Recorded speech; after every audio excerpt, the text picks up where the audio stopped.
you've ever had to maintain somebody else's code without documentation, especially code that is idiosyncratic and poorly designed, or not designed at all, well, you probably ended up having to rewrite the whole thing. Greetings, I'm Dr. Will, and welcome to Dr. Will's Software Project Leadership channel, where we focus on building real solutions to real problems. To avoid writing 8 functions that were somewhat similar, a programmer who was usually quite good at their job took the approach of having the system generate the needed function on the fly as the program executed. And then, once it had completed, the system erased the function. It was like code with a Klingon cloaking device. Now you see it, now you don't.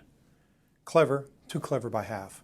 It was only maintainable by the original programmer. We had to rewrite it into 8 functions that were somewhat similar. If you've already subscribed to the channel, thank you. If you'd like more content like this, then go ahead and subscribe and hit the button below to be notified of new content. Source code exists at 2 overlapping layers: the module level, which is the level where the computations operate, and the next highest level of organization.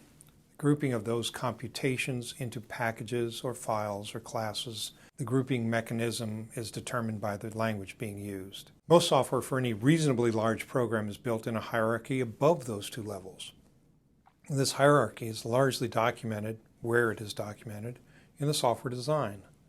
If you have a reasonably large system and you don't have a design documented, then you may want to work on improving your prayer life.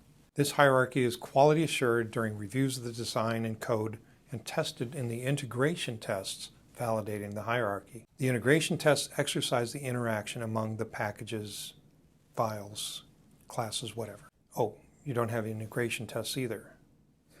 Interesting.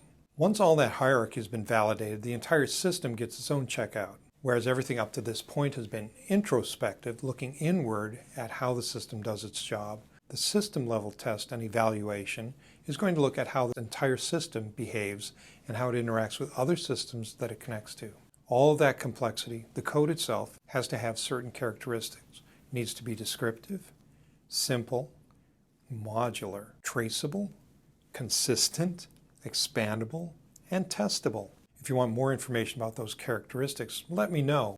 We also have the implementation. The implementation is the result of representing the design in documentation and code. So it is intimately tied to the documentation we talked about last time and the code. It is how all that comes together, including how the DevOps processes and tools work within the development context. The implementation needs to be, like the code, simple and modular and expandable and also conventional.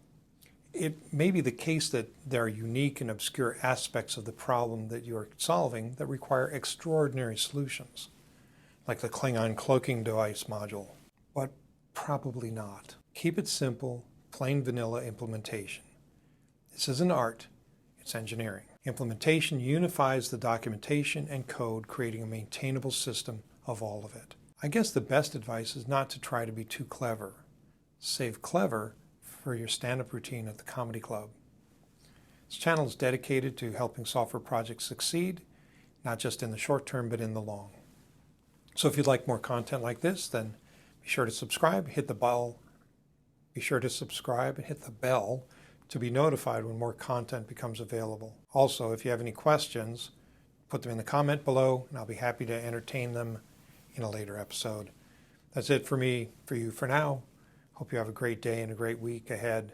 You be careful out there. I'll be seeing you. Bye.